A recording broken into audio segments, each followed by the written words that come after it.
Գյորջյան Կասկադ 60 ամիս փուլային վճարում բազմաթիվ առավելություններ։ Վերջին իրադարձություններին հանդրադառնալով կցանկանամ խոսել խաղաղության տեսլականի մասին, որովհետև իշխանությունները պարբերաբար պնդում են, որ խաղաղությունը արդեն Հայաստանում է եւ նույնիսկ վստահեցրին երեկ, երբ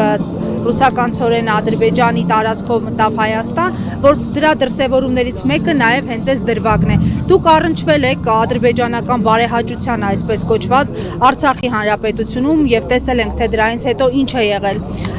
Հավատում եք այս անգամ կստացվի խաղաղություն։ Ես ակամայից անընդհատ վերադառնում եմ ընդամենը 2-3 տարի առաջ տեղի ունեցող իրադարձություններին, երբ մեզ նույն կերպ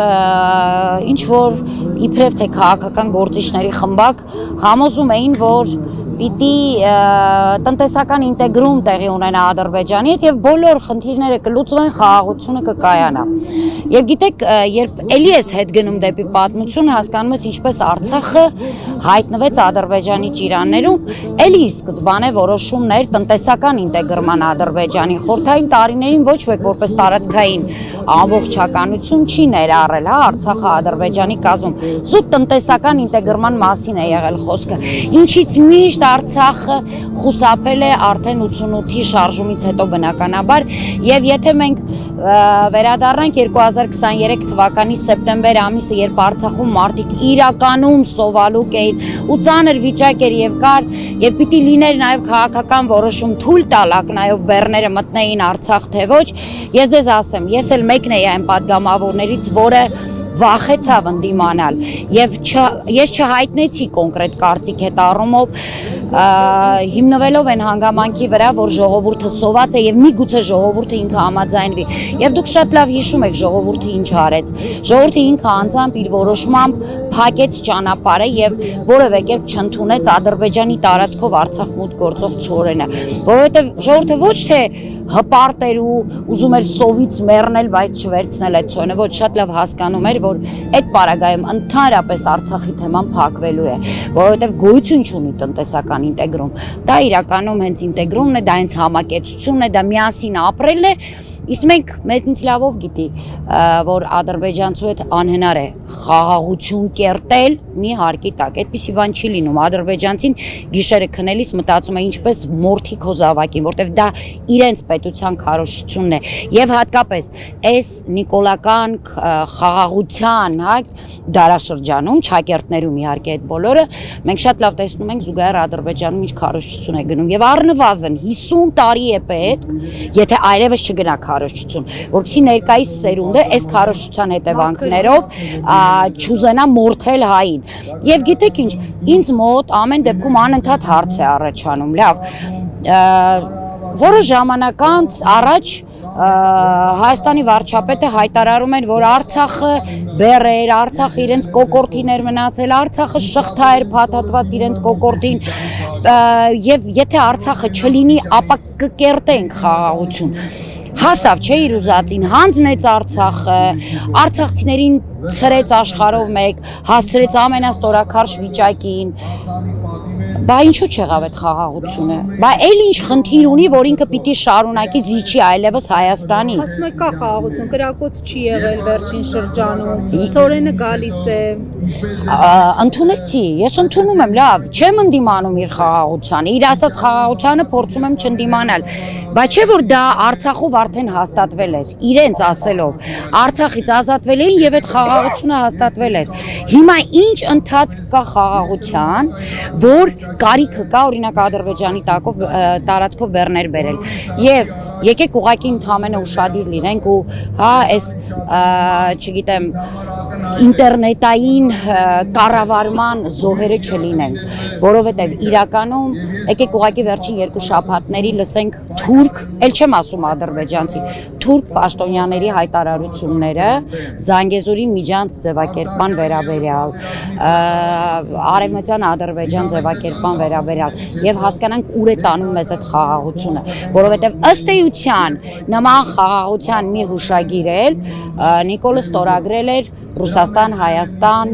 Ադրբեջան այդ պայմանավորվածության արդյունքում, այո։ Ներքին լսարանի համար է Տիկին Հակոբյան Զանգեզուրի միջանցքը կամ պաշտոնյաների ելույթները։ Բայց չգիտես ինչի միջազգային հարթակներում են այդ տեղի ունենում։ Իրենք միջազգային հարթակներից մեսիջ են ուղղում ներքին լսարանին, շատ լավ, դա էլ ընդունեցինք։ Բայց դե թող Հայաստանի պաշտոնյաներն էլ մի քիչ այդպես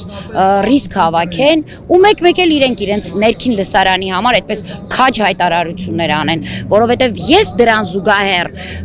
եթե դնենք մի կողմ ին վերաբերմունքը այս իշխանությունների նկատմամբ, որպես քաղաքացի լսելիս պաշտոնյաների նվնվոց եմ լսում, ադրբեջանական ագրեսիվ, ոչ միայն ադրբեջանական, նաև թուրքական ագրեսիվ հայտարարությունների դեմ, այնպես որ ոչ թե իրենք ասում են այն ինչ որ իրականությունն է, հա, էլի հերթական մոլորեցումն է, որը անում են այս իշխանությունները։ Տիկին Հակոբյան, ձեզ համար սպասելի էր օրինակ Հայաստանի Հանրապետությունում տեսնել այն հայտնի fake էկոակտիվիստին, որը Լաչինի միջանցքը փակողներից մեկն էր, եւ ինչ զգացիք, երբ ինքը որպես այսպես քաղաքակիրթ փորձագետ նստած էր Հայաստանի Հանրապետությունում։ Նիկոլի օրոք ինձ համար հիմա ամեն ինչ է սպասելի եւ ամեն ինչ սպասելի էր դեռևս 2020-ի նոյեմբերի 9-ից հետո։ Ես որևէ ամեն անգամ երբ որևէ իրադարձություն է տեղի ունենում, ես դրա գնահատական տալիս որպես հերթական օրինաչափություն։ Սա օրինաչափություն է, հիմա ինչ որ տեղի է ունենում, օրինաչափ է մեր երկրի համար, որովհետեւ մենք ունենք նման իշխանություններ։ Էկոակտիվիստին ճակերտավոր տեսնելիս իմ մոտ միայն մեկ զգացում կար, հերթական ապացույցի իմ համար, որ այն ինչ որ տեղի ունեցավ Արցախում սկսած 2019-ից վերածնդի հրապարակից սկսած Նիկոլի արած հայտարարությունից հետո առ այսօր դրանք բոլորը պայմանավորվածությունների արդյունք են եւ էկոակտիվիստի Հայաստանում հայտնվելը դրա վառ ապացույցն է, որ նույն շրջափակումը ես միանշանակ այժմ արդեն իսկ ինձ համար վստահ եմ, որ տեղի է ունեցել Հայաստանի իշխանությունների համաձայնությամբ։ Տիկին Հակոբյան, Փաշինյանը ամեն օր նոր լուքերով է հանդես գալիս, այսօր հերթական լուքը ցուցադրեց եւ գնաց կառավարություն, որի վերջում կառավարության նիստից հետո լրագրողների հետ ճեպազրույցից հետո ամփոփեց տեսաուղերձով, ասաց, որ լրագրողների հետ իր հարց ու պատասխանը անկիրք է անցնում, ինչպես կմեկնաբանեք։ Գիտեք, ես սկսել եմ նախ չհետևել Նիկոլ Փաշինյանին, դա իմ համար նոր հայտնագործություն է, որովհետև սկսած 2018-ից ես ամենօրյա ռեժիմով, նույնիսկ ճակերտներ բացեմ հենց իր Facebook-յան էջում, ես միշտ հետևել եմ Նիկոլ Փաշինյանին։ Երկար ժամանակ է չեմ հետևում եւ հասկանում եմ, որ դա հոգուտ ինձ է, որովհետև ես նոր բաներ չունեմ այդ անձի շուրջ հայտնաբերելու, որովհետև հակառակը իրեն հետևելիս ես ինձ թուլացնում եմ, ինչու, որովհետև հերիք է ես իր կերպարը տեսնեմ եւ հիշում եմ իմ մանկությունը, երբ գնացքով օրինակ Վրաստանով անցնում էի եւ տեսնում էի դույլով մանդարին ու նարինջ վաճառող